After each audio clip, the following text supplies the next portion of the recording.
Hello दोस्तों, bank का veg revision होता है हर 5 साल में और ये 1 नवंबर 2022 से ड्यू चल रहा है। अगर हम पुराने रिकॉर्ड की तरफ जाते हैं तो आमतौर पर कभी 1 साल, कभी 2 साल, कभी 3 साल और लास्ट ईयर तो ऐसा हुआ 1000 से भी ज़्यादा दिनों के लिए ये पेंडिंग हो गया था, यानी कि लगभग 3 साल में इसका रिवीजन हो पाया था।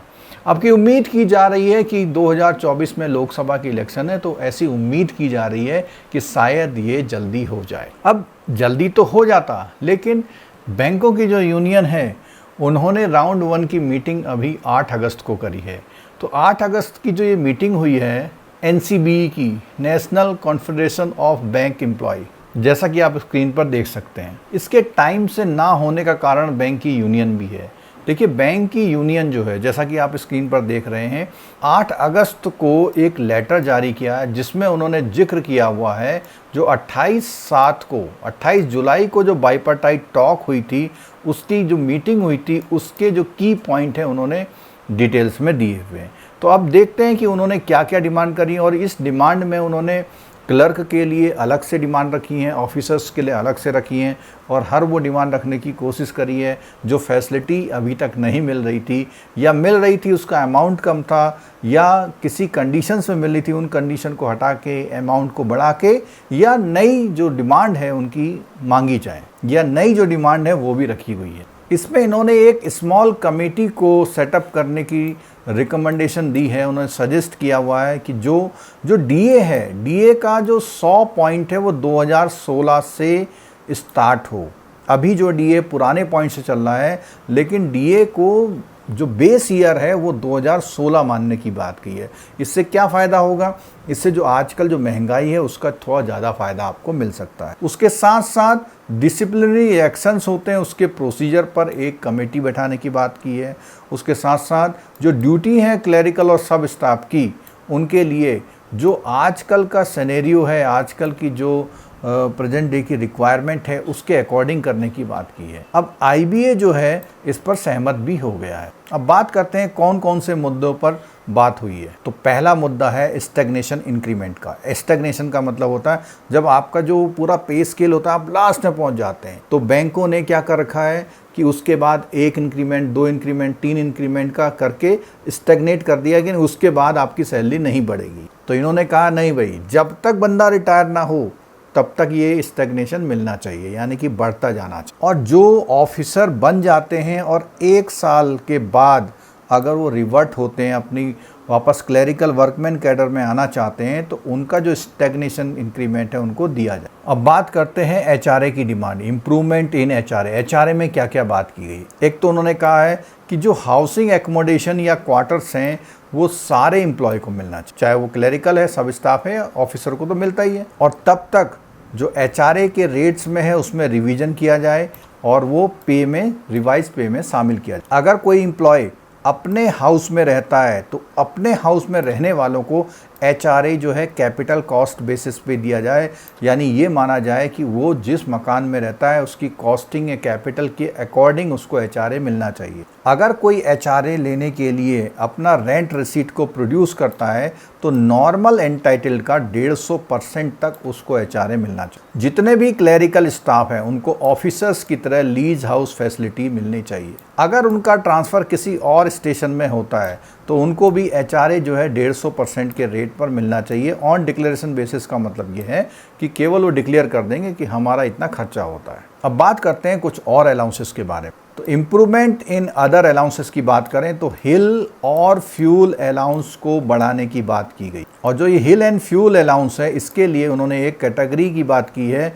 जो 500 मीटर सी लेवल से हाइट से लेकर के 1000 मीटर हाइट तक होते हैं, उनको हिल एंड फ्यूल अलाउंस की बात की गई है। जैसा गवर्नमेंट या RBI के स्टाफ को नॉर्थ ईस्ट में पोस्टिंग मिलने पर इंसेंटिव्स मिलते हैं, उसकी बात की गई। लक्षद्वीप आइलैंड अलाउंस और अंडमान निकोबार अलाउंस को इंट्रोड्यूस करने की मांग की गई। हिमाचल प्रदेश और JNK में जिनकी भी पोस्टिंग है उनको स्पेशल कंपनसेंट्री प्रोविजंस दिए जाने की मांग की है। जो हाल्टिंग अलाउंस मिलता है जब आप ट्रेनिंग में वगैरह में जाते हैं तो उसको इंक्रीज करने की बात की है। और साथ साथ लॉजिंग एक्सपेंसेस भी, जो होटल में आप रुकते हैं, खाना खाते हैं, उनका भी। अगर कोई होटल के रूम रेंट की रिसीट प्रोड्यूस करता है तो उसको 50% जो है, तो उसको 50% of diem is to be paid. किसके लिए? बोर्डिंग एक्सपेंसेस के लिए। एक सेपरेट रेट ऑफ डाइम को प्रोविजन करने की बात की गई है। ट्रैवलिंग एक्सपेंसेस टू एम्प्लॉय, जो लोग डेपुटेशन पे या ड्यूटी पे कहीं भेजे जाते हैं और वो with in the urban agglomeration based on distance criteria. Education allowance देने की बात की गई है, क्योंकि ये सब हम अभी देख रहे हैं क्लरिकल स्टाफ वाली। एक लंच अलाउंस की मांग की गई है, लर्निंग अलाउंस की बात की गई है, और जो डेपुटेशन अलाउंस मिलता है उसको बढ़ाने की बात की गई है। क्लोजिंग अलाउंस को इंट्रोड्यूस करने की बात की गई है। मिड एकेडमिक अगर ईयर अलाउंस, जब आप लोग मिड एकेडमिक में ट्रांसफ़र होते हैं, उसके अलावा डिसकम्फर्ट अलाउंस और जो staggered and odd hours duties होती हैं जिनकी, उनके लिए बात की गई। साइकिल अलाउंस को अपवर्ड रिवीजन के लिए बात की गई है। वॉशिंग अलाउंस को स्पेशल एरिया अलाउंस को, प्रोजेक्ट एरिया अलाउंस को, स्प्लिट ड्यूटी अलाउंस को, इनको स्पेशल अपवर्ड रिवीजन की बात की गई है। Scooter moped allowance to be introduce, सब स्टाफ के लिए इस अलाउंस को इंट्रोड्यूस करने की बात। अब बात करते हैं एनुअल मेडिकल एड की। एनुअल जो मेडिकल मिलता है अलाउंस, उसको जो है बढ़ाने की बात की गई है। एनुअल मेडिकल चेकअप का जो रिम्बर्समेंट होता है उसको बढ़ाने की बात की गई है। जो पीरियडिकल आई चेकअप होता है एम्प्लॉयज के लिए, क्योंकि अधिकतर जो एम्प्लॉय हैं वो कांस्टेंट एक्सपोजर में होते हैं कंप्यूटर के लिए, इसलिए इस आई के लिए स्पेशल रिम्बर्समेंट की बात की गई है। लीव रूल की बात करते हैं। अभी कुछ दिनों पहले एक लेटर गवर्नमेंट डिपार्टमेंट का वायरल हुआ था, जिसमें सीनियर ऑफिसर ने एम्प्लॉय को छुट्टी देने से इस क्लॉज के साथ मना कर दिया था। वो था no leave can be taken as a matter of right. उन्होंने कहा है कि इस प्रोविज़न को सुटेबली मॉडिफाइड किया जाए, जिससे कि उसकी छुट्टियों को अनजस्टिफाइबली डिक्लाइन ना किया जा सके। कैजुअल लीव बढ़ाने की बात की गई है। कैजुअल लीव पहले 4 दिनों तक लगातार मिल सकती थी, इसको जो है इस रेस्ट्रिक्शन को हटाने की बात की गई। जो आपकी प्रिविलेज लीव है उसका इनकैशमेंट और एक्यूमुलेशन को बोला गया है कि उसको 300 दिनों तक किया जाए। जब प्रिविलेज लीव का कैलकुलेशन होता है तो उसमें ये वाली लीव को हटा करके आपके हर 10 दिन के काम में 1 दिन का मिलता है। जब प्रिविलेज लीव की कैलकुलेशन की जाती है, कंप्यूटेशन किया जाता है, तो उसमें इन तरह की छुट्टियां अगर कोई लेता है, मैटरनिटी है, पैटर्निटी है, स्पेशल लीव अगर लेता है, तो वो छुट्टियां घटा करके ही उसकी प्रिविलेज लीव कैलकुलेट की जाती है। तो प्रिविलेज लीव कैलकुलेट करने के लिए उन्होंने बोला है कि इन छुट्टियां अगर ली हैं तो उस पर भी उसको प्रिविलेज लीव काउंट हो, जो कि 10 दिनों में 1 दिन की मिलती। 11th बाइपार्टाइट सेटल में एक सेटलमेंट हुआ था 36B वाला, उसमें जो है एज ऑफ चिल्ड्रन को जो सीलिंग ली गई थी इस प्रोविज़न में, वो कहते हैं कि रिवाइज करके 15 साल कर दी जाए। 30 दिनों तक की सिक लीव बिना किसी रेस्ट्रिक्शन के और बिना किसी सीलिंग के मिल जाए। अगर स्पेशल चाइल्ड है, स्पेशली एबल्ड चाइल्ड है, तो उसको छुट्टियों की कोई लिमिट ना रखी जाए, और वो केवल मेडिकल सर्टिफिकेट अगर प्रोड्यूस करता है तो उसकी लीव जो है सिक लीव उसको सैंक्शन कर दी जाए। 3 दिनों तक की मेडिकल लीव हर महीने में बिना मेडिकल सर्टिफिकेट के लिए वुमेन एम्प्लॉय के लिए दी जाए। मैटरनिटी लीव जो 6 महीने की होती है उसको एनहांस करके 9 मंथ का किया जाए। अगर इनफर्टिलिटी ट्रीटमेंट के लिए कोई लीव ले रहा है तो उसको मैटरनिटी लीव की तरह सैंक्शन किया जाए। अगर इन्फेंट अगर डेथ बॉर्न होता है या 28 दिनों के अंदर उसकी डेथ हो जाती है तो उसके लिए स्पेशल मैटरनिटी लीव जो है 60 दिनों की ग्रांट की जाए। सबैटिकल लीव दी जाए जो वुमेन को, वो हाफ पे पर दी जाए। अभी तक क्या है, उसके लिए कोई सैलरी नहीं मिलती, बट ये फ़ायदा होता है कि सीनियरिटी बनी रहती। यहाँ पर एक डिमांड और रखी गई है कि अगर मैटरनिटी लीव बैलेंस है तो वो आपकी बेटी या डॉटर इन लॉ के अगर वहाँ पर डिलीवरी के लिए है तो उसको 45 डेज़ तक ये लीव वहाँ पर दे दी जाए, और जहाँ पे किसी की मैटरनिटी लीव अवेलेबल नहीं है वहाँ पर उसको सिक लीव की तरह दे दिया जाए। चाइल्ड केयर लीव दी जाए जैसे टीचरों को मिलती है। मिसकैरेज होने पर नॉर्मल मैटरनिटी लीव के अलावा भी उसको लीव दी जाए। मेल को भी सबैटिकल लीव दी जाए। 6 दिनों तक की अगर कोई मेडिकल लीव लेता है, किस काम के लिए, छोटी छोटी बीमारियों के लिए, जैसे कि फ्लू हो गया, फीवर हो गया, उसके लिए मेडिकल सर्टिफिकेट का सबमिशन को वेव किया जाए। इसके लिए number of occasions per year जो है उन्होंने कहा स्पेसिफाइड किए जा सकते हैं। स्टडी लीव का प्रोविज़न किया जाए। इंट्रोडक्शन ऑफ लीव बैंक, यानी कि जो आपकी छुट्टियाँ हैं वो छुट्टियाँ जमा करने की व्यवस्था की जाए।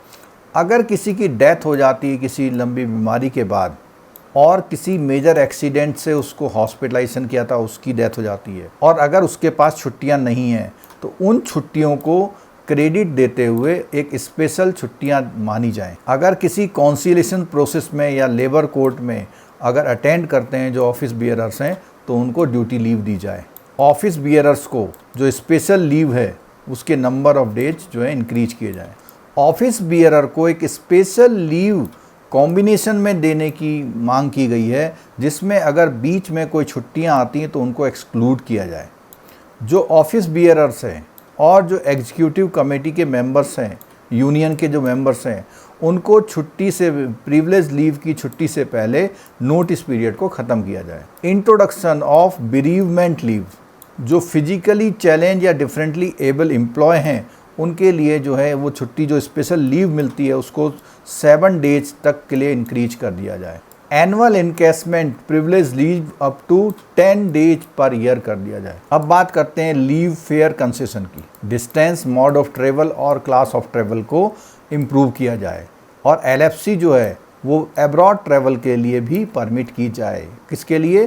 क्लरिकल और सबऑर्डिनेट स्टाफ के लिए। पेरेंट को डिपेंडेंट माना जाए बिना किसी इनकम की सीलिंग के। कई बार ऐसा होता है कि जिनके जो पेंशनर होते हैं उनकी ज़्यादा पेंशन है तो उनको जो है डिपेंडेंट में शामिल नहीं किया जाता, तो उसकी मांग की गई है कि उसको शामिल किया जाए। और जो अदर डिपेंडेंट का जो डेफिनेशन इनकम क्राइटेरिया है उसको रिवाइज्ड किया जाए। जो नई ट्रेन है जैसे तेजस ट्रेन है उसको भी LFC में कवर किया जाए, उसके किराए को रिम्बर्समेंट करने के लिए कवर किया जाए। जो नॉर्थ ईस्ट में एम्प्लॉय जो वर्किंग में हैं उनके लिए जो LFC है उसका स्टार्टिंग पॉइंट कलकत्ता से किया जाए बजाय गुवाहाटी के। मतलब कहने का मतलब है कि जो डिस्टेंस होती है वो गुवाहाटी से ना कैलकुलेट करके कलकत्ता से की जाए, तो उससे क्या होगा, उससे आपको डिस्टेंस ज़्यादा मिल जाएगी। LFC का पार्शियल इनकेसमेंट अलाउड किया जाए। रोड का जो माइलेज है वो 15 रुपये पर किलोमीटर किया जाए। जिस समय बैंक एम्प्लॉय रिटायर होता है तो उसको जो LFC है वो अपने घर तक जाने के लिए एक एडिशनल उसको LFC दी जाए।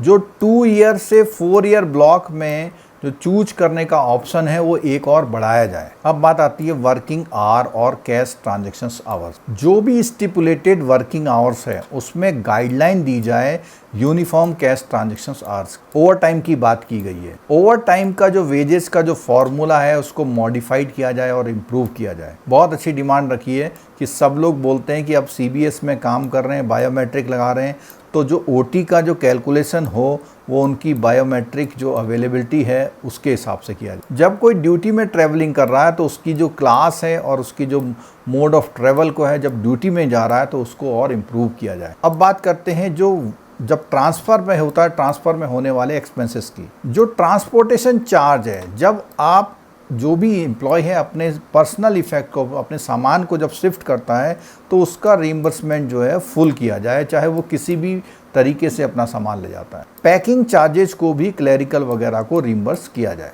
अगर किसी का ट्रांसफ़र होता है एम्प्लॉय को तो उसको 6 दिनों का एकोमोडेशन और हॉल्टिंग अलाउंस दिया जाए। जो ब्रेकेज चार्जेज होते हैं, जो सामान की टूट फूट होती है, उसमें भी इंक्रीमेंट दिया जाए। तो दोस्तों ये तो जितनी डिमांड अभी हमने देखी ये थी वर्कमैन स्टाफ या सबऑर्डिनेट स्टाफ और क्लर्क स्टाफ की। तो इसमें कई सारी चीज़ें उन्होंने ऑफिसर के बराबर या उन तरह की सुविधाओं को मांग की है जैसी ऑफिसर्स को मिल। चलिए अब चलते हैं कि ऑफिसर्स एसोसिएशन ने क्या डिमांड करी। Full and complete mandate for all banks up to scale 8, जैसे कि कई मेजर बैंक में CGM की पोजीशन तक होता है।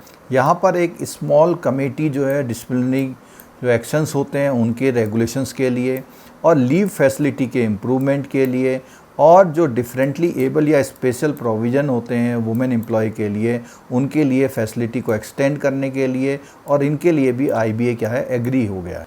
और जो इशू ऑफ ऑफिसर्स जो है डिस्कशन के लिए लिए गए हैं वो क्या क्या है देखते हैं। इन्होंने कहा कि जो स्टैग्नेशन पीरियड इंक्रीमेंट है उनको एक रेगुलर इंक्रीमेंट की तरह ट्रीट किया जाए स्केल 5 तक यानी AGM तक, यानी कोई स्टैग्नेशन नहीं, रेगुलर इंक्रीमेंट माना जाए, क्योंकि स्टैग्नेशन इंक्रीमेंट में छोटा होता है, पैसे कम मिलते हैं, और रेगुलर इंक्रीमेंट ठीक होता है, वो उसमें उसकी वैल्यू बढ़ जाती है आगे जाती। 2 एडिशनल इंक्रीमेंट जो है लास्ट में जाके 2 एडिशनल इंक्रीमेंट जो है इंट्रोड्यूस किए जाएं स्केल 1 से लेके पूरे 8 तक।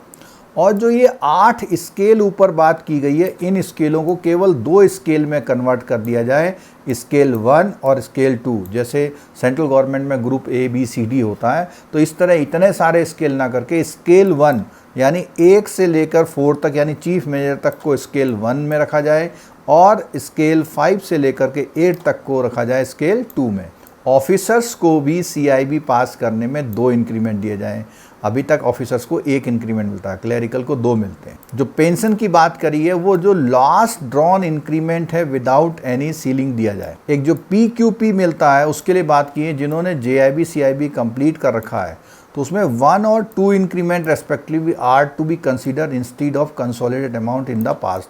तो उन्होंने कहा कि सीधे इंक्रीमेंट की बात करो, वो कंसोलिडेट अमाउंट की बात मत करो। और डेट ऑफ इंक्रीमेंट जो एनुअल इंक्रीमेंट होते हैं उसकी सेंट्रल गवर्नमेंट की तरह 1 जनवरी और 1 जुलाई कर दो। और जो स्टैग्नेशन इंक्रीमेंट के सैंक्शन की बात करी है उसमें automatic movement increment in next higher scale and PQP in respect of those officers who have refused और took reversion opted out for promotion should be removed। तो उनके लिए वो सीलिंग को रिमूव करने की बात की गई। HRA को बढ़ाने की बात की है, जैसा कि इस समय मार्केट रेंट चल रहा है। सेल्फ लीजिंग यानी आप अपने ही मकान में रहते हैं तो आप अपने ही मकान को बैंक को लीज कर सकते हैं, इसको इंट्रोड्यूस किया जाए। CCA में और लोकेशन अलाउंस में जो नॉन CCA सेंटर हैं वो सबके लिए उसमें दिया जाए और उसमें एक इंक्रीज की जाए।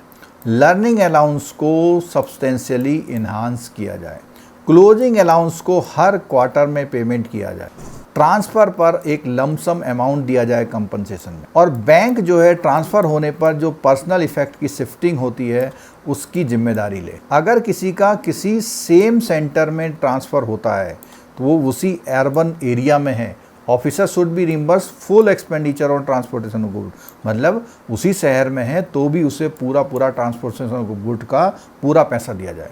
जो मिड एकेडमिक ट्रांसफ़र पर, जैसे कि क्लरिकल वालों ने भी डिमांड करी है, इनको पहले से मिलता है लेकिन उनको जो है उसमें जो लमसम अमाउंट मिलता है उसमें इम्प्रूवमेंट किया जाए। एजुकेशन अलाउंस की बात की गई है, वो बिल्कुल ऐसा किया जाए जैसा कि स्कूल एजुकेशन और higher education similar to the उसकी स्कूल एजुकेशन और हायर एजुकेशन के अकॉर्डिंग दिया जाए, जैसा कि गवर्नमेंट और PSU या प्राइवेट सेक्टर में दिया जाता है। अगर कोई हायर एरिया से लोअर एरिया में ट्रांसफ़र होके आता है तो उसकी सैलरी को प्रोटेक्ट किया जाए, उसको जो वहाँ मिल रहा था उससे कम ना हो। Halting, boarding, travelling expenses, hill area arounds को रिव्यू किया जाए और रेशनलाइज किया जाए। अगर किसी की पोस्टिंग जो हमारे आपके स्पेशल इकोनॉमिक जोन्स वगैरह जो गवर्नमेंट ने बना रखे हैं, अगर वहाँ उसकी ब्रांच आती है तो उसको बिल्कुल मेट्रो की तरह ट्रीट करके वहाँ पे सारे जो अलाउंसेस हैं परक्यूसेट दिए जाए। रूरल और सेंसिटिव और डिफ़िकल्ट एरिया के लिए इंसेंटिव दिया जाए। और जो स्पेशल एरिया अलाउंस है जो उसका इम्प्रूवमेंट किया जाए और SCA में भी इम्प्रूवमेंट किया जाए, जो कि नॉर्थ ईस्ट, जम्मू कश्मीर, हिमाचल, लेह लद्दाख, सिक्किम और अंडमान, उत्तराखंड और रेड कॉरिडोर में जो डिस्टर्ब एरिया में है उन सब के लिए इम्प्रूव किया जाए। लीव फेयर कंसेशन में इम्प्रूवमेंट किया जाए और LFC का मोनेटाइजेशन को भी इम्प्रूव किया जाए। मोड ऑफ ट्रैवल, जिससे आप ट्रैवल करते हैं उसके एंटाइटल को भी इम्प्रूव किया जाए। जो परक्यूसिट पर आपको टैक्स लगता है उसको बैंक बियर करे, ऐसी मांग रखी गई। जो डिफरेंटली एबल्ड पर्सन है उनके लिए कौन कौन सी मांग करी है, उनके लिए तो एक क्या है, स्पेशल केयर एंड अलाउंस, उनको एक पेमेंट किया जाए। दूसरा, जो गवर्नमेंट की गाइडलाइन है उनको कंसेशन दिया जाए उन एम्प्लॉयमेंट को, रिक्रूटमेंट में, प्रमोशन में, ट्रांसफ़र में, रोटेशन में, पोस्टिंग में, और उसको बैंक भी बिल्कुल फॉलो करे। उनको कन्वेंस अलाउंस में जो पेमेंट होता है उस पर रिवीजन किया जाए। जो फिजिकली चैलेंज चिल्ड्रन होते हैं उनके लिए बोला गया है वो डिपेंडेंट रहें इर्रेस्पेक्टिव ऑफ मैरिटल स्टेटस और एज, उनकी कितनी भी एज हो जाए, मैरिज भी हो जाए, तब भी वो डिपेंडेंट माने जाएं। फिजिकली चैलेंज जो एम्प्लॉय हैं उनके लिए 25 दिन की कैजुअल लीव रखी जाए। सर्विस चाहे कितनी भी की हो उनको जो है 50% ऑफ पे की जो है फुल पेंशन दी जाए, यानी अगर उनकी कम सर्विस कम भी है तो भी उनको 50% ऑफ पे उनकी पेंशन बनाई जाए। जो विजुअली इम्पेयर्ड एम्प्लॉय होते हैं उनके लिए एक एस्कॉर्ट की व्यवस्था की जाए जब वो LFC पे जा रहे हैं, यानी एक और को खर्चा दिया जाए। अब देखते हैं वुमेन एम्प्लॉय के लिए अब देखते हैं स्पेशल प्रोविज़न क्या किए गए हैं वुमेन एम्प्लॉय के बारे में। उनके लिए प्लेसमेंट पोस्टिंग के लिए, उनके लिए जो क्रैच फैसिलिटी होती है बच्चों को रखने के लिए, उनके लिए जो एग्जिस्टिंग 6 महीने की जो मैटरनिटी लीव है उसको जो है इंक्रीज किया जाए। उन लोगों के लिए जो किसी बच्चे को अडॉप्ट करते हैं, और उसको इंक्रीज किया जाए 1 ईयर फॉर 1 बर्थ। 3 महीने की एडिशनल सिक लीव दी जाए उनको, अगर उनकी एज 45 हो जाती है तो। जैसे जो CCL मिलती है सेंट्रल गवर्नमेंट या स्टेट गवर्नमेंट में, उसी तरह की चाइल्ड केयर लीव दी जाए पूरे 2 सालों की। वर्क फ्रॉम होम की condition, flexi time schedule, fertility treatment के लिए भी यहाँ पे प्रोविज़न किए गए, उनको एडिशनल लीव दी जाए 6 महीने के लिए, और उनको सैलरी और मेडिकल रिम्बर्समेंट भी दिए जाए इनफर्टिलिटी के लिए। जेंडर सेंसिटिविटी की बात की गई है। कंपलसरी हेल्थ चेकअप दिया जाए हर वुमेन को। सैनिटरी पैड और वेंडिंग मशीन्स का प्रोविज़न किया जाए। मैटरनिटी लीव को 6 महीने से 12 महीने में के लिए इंक्रीज किया जाए, और चाइल्ड केयर लीव 2 ईयर के लिए इंट्रोड्यूस की जाए। मेंस्ट्रुअल जो लीव होती हैं उनकी इंट्रोडक्शन की बात की गई है। बोथ स्पाउस के लिए सेम सेंटर में पोस्टिंग की बात की गई। Transfer policy, special privilege to office bearer of the organisation के लिए इम्यूनिटी की बात की गई है। जो डिपेंडेंट हैं उनका इनकम क्राइटेरिया को सब्सटेंशियली इंक्रीज करने की बात की गई है। लीव में स्पेशल डिमांड की गई है, देखिए, और लीव बैंक के कॉन्सेप्ट में बात की गई है। उन्होंने कहा जो कैजुअल लीव है उनको 15 दिन किया जाए, जो प्रिविलेज लीव का इनकेसमेंट है उसको 300 दिनों तक किया जाए, जो 5 से 7 दिन का इनकेसमेंट इंट्रोड्यूस होता है, 8th joint note should be extended to 10 to 15 days every year. तो यहाँ पे 10 से 15 दिन का जो है इनकेसमेंट जो है इंट्रोड्यूस किया जाए। सिक लीव में इम्प्रूवमेंट किया जाए, सबैटिकल लीव में इम्प्रूवमेंट किया जाए, और सबैटिकल लीव जो है वो मेल ऑफिसर्स को भी दी जाए। UCL to be dealing from the sickness can be utilise for any purpose without any cap और एक्यूमुलेशन। बेरीवमेंट लीव जो है 15 दिनों की इंट्रोड्यूस करने के, अगर डेथ ऑफ किसी फैमिली मेम्बर की होती है, जैसे शोकाकुल परिवार होता, तो उसमें उनके लिए एक स्पेशल लीव दी जाए। स्पेशल ओकेजन की कोई लीव दी जाए, जर्नी टाइम की लीव दी जाए।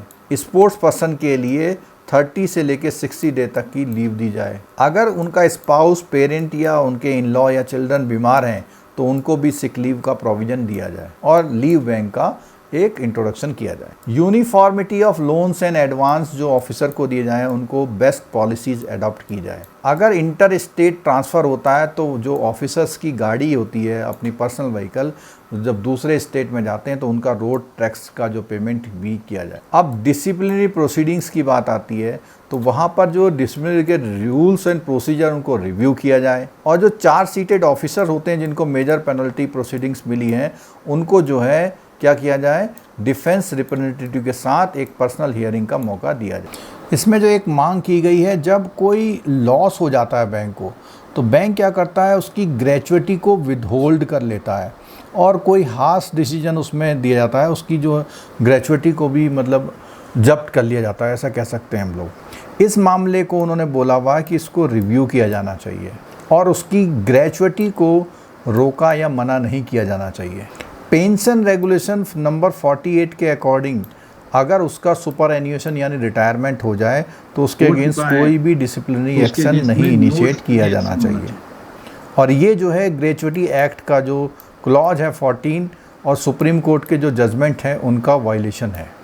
अगर बैंक ने अपनी जो प्रोसीडिंग्स हैं, जो जांच है, वो उसके रिटायरमेंट से पहले पूरी नहीं की, तो उसको सारे टर्मिनल बेनिफिट दिए जाने चाहिए, जैसे कि CBI के केसेस में होता है। IBA ने बोला है जैसे सेंट्रल वालों का एक ट्रिब्यूनल होता है, सेंट्रल एडमिनिस्ट्रेटिव ट्रिब्यूनल, उसी तरह से बैंकिंग एडमिनिस्ट्रेटिव ट्रिब्यूनल भी बनाया जाए, जिससे जो बैंक के जो डिसीजंस होते हैं एम्प्लॉय के अगेंस्ट, तो एम्प्लॉय वहाँ पर जा सकें। मेजर और माइनर जो पेनल्टीज होती हैं उनका क्लासिफिकेशन के बारे में बात की गई है। अगर कोई क्लरिकल वर्कमैन स्टाफ के दौरान कोई काम हुआ है, लेकिन उसको जो एलेज किया गया है वो तब किया गया जब वो ऑफिसर बन गया है, तो उसको ऑफिसर के रूल से ना करके उसको बाइपार्टाइट की तरह ट्रीट किया जाना चाहिए, यानी उसकी जो इंक्वायरी होनी चाहिए वो वर्कमैन स्टाफ की तरह होनी चाहिए। अगर किसी बैंक ऑफिसर के अगेंस्ट में कोई लीगल एक्शन हुआ है तो उसके सारे जो चार्जेस के जो भी खर्चे हैं, वो लीगल एक्सपेंसेस, वो सब बैंक ने बॉर्न किए जाने चाहिए, चाहे वो सर्विंग ऑफिसर हो चाहे वो रिटायर्ड ऑफिसर हो, केवल फ्रॉड के मामलों को छोड़ते हुए। कंपेंसनेट जो ग्राउंड पे अनुकंपा के आधार पर जो जॉब लगती है उसको 6 महीने के अंदर पूरा कर लिया जाना चाहिए। इन सब बातों के बाद ये डिसाइड किया गया कि कुछ जो इश्यूज़ हैं वो फर्दर जो नेक्स्ट राउंड की मीटिंग होगी उसमें जो है डिस्कस किए जाएंगे। और ऐसा माना जा रहा है कि जल्दी इसकी मीटिंग होगी और जो नेक्स्ट नेगोशिएटिंग कमेटी की जो एक्सपेक्टेड जो डेट फिक्स की गई है वो कोशिश कर रहे हैं कि इस मंथ के एंड तक, यानी कि अगस्त के मंथ तक के एंड में हो जाए। और यूनियन ने मांग करी है कि इन सब को जो है यूनाइट रहना है। तो दोस्तों ये हमारी जो फर्स्ट राउंड की जो डिमांड थी उसके बारे में ब्रीफ से बताया है मैंने, और आगे जो भी न्यूज़ आएगी मैं आपको देता रहूँगा। और जो इसमें अगर हम बात करें कि जो सैलरी का रिवीजन क्या होगा उसके बारे में अभी कुछ वो नहीं आया है, वो जैसे ही आता है तो मैं आपके साथ एक वीडियो बना के उसको भी शेयर करूँगा। ये सारी एडिशनल डिमांड्स थी। दोस्तों ये वीडियो अच्छा लगा हो तो लाइक करिएगा और अपने दोस्तों के साथ ज़रूर शेयर करिएगा, क्योंकि सब लोग वीडियो के थ्रू जो काम बहुत लंबे समय में ना हो सकता है वो वीडियो से 5 से 7 मिनट में आप इसको पूरा रिव्यू कर सकते हैं, फास्ट से चला के जल्दी से समझ सकते हैं कि क्या डिमांड रखी गई हैं हमारी यूनियन द्वारा। Thank you so much.